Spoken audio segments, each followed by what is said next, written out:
Hi there, I am Xian from Clear Mind Master. I want to talk to you a little bit about self-doubt today.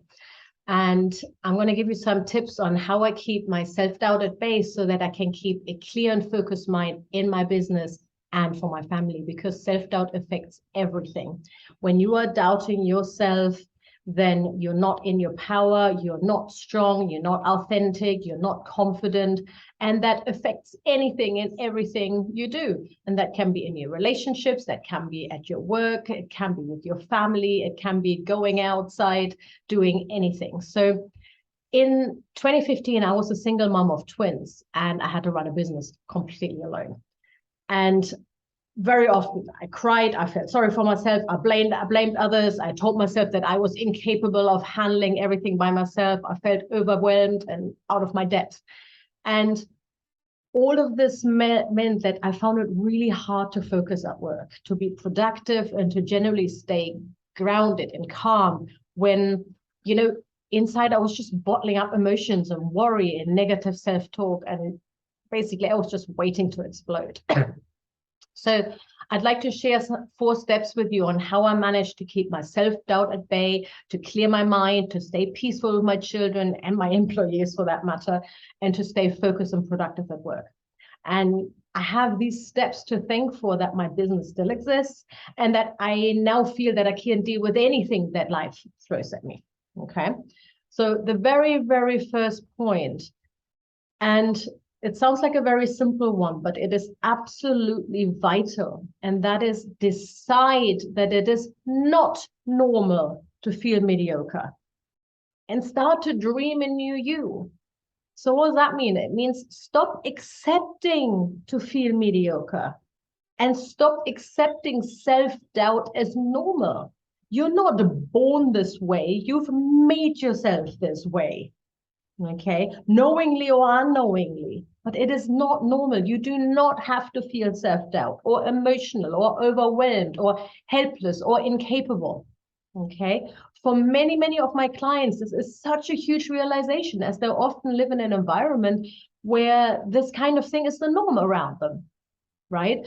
Parents are like this, the friends are like this, nobody really has a clue, everybody is kind of miserable or doubting themselves or not in their power or whatever, right? So it's not the norm, it's not normal. Make that decision and then instead start to dream a new you, how you could be like, or how you would like to be like. Okay. Second point, decide to step out of your comfort zone. That is a decision. Decide to step out of your comfort zone and become a freer, more joyful, peaceful, and confident version of you. So what stops us from becoming a confident, authentic, peaceful person that we dream of being?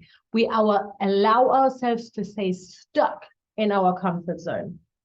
The comfort zone is safe, comfortable, but it's also a really lazy place to be. The comfort zone is a procrastinating, uninspired, self-old energy, and no magic happens there.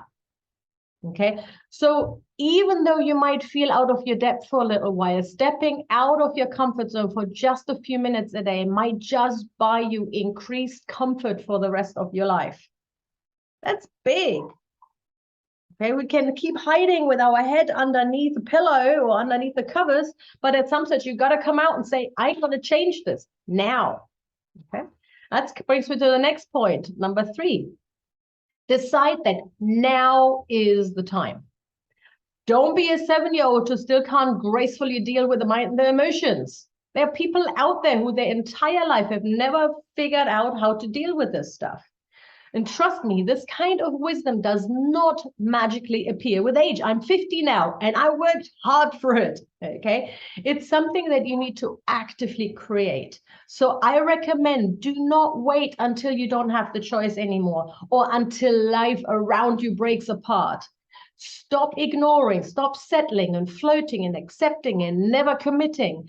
Decide that you will finally, once and for all, find the solutions because you want a better future for yourself, for your family, for your work, and for your relationships.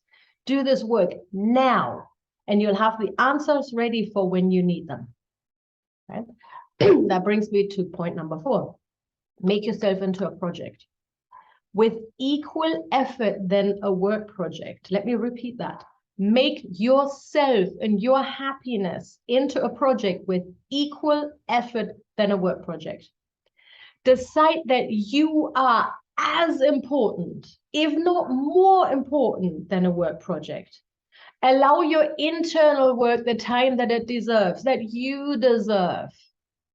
So 100% commit to make yourself into a project.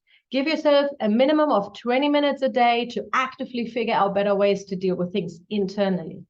And you will be fascinated by the magic that will start to happen when you actually do this. Okay. These steps have helped me and over 1,000 of my clients to feel more confident and authentic, and to really finally create the greater impact on life and family and work that they have always dreamt of. I hope that was a little bit useful. Leave me some comments. Let me know how you're getting on with this. And remember, a clear mind changes lives, but you got to do it. Bye. Blessings.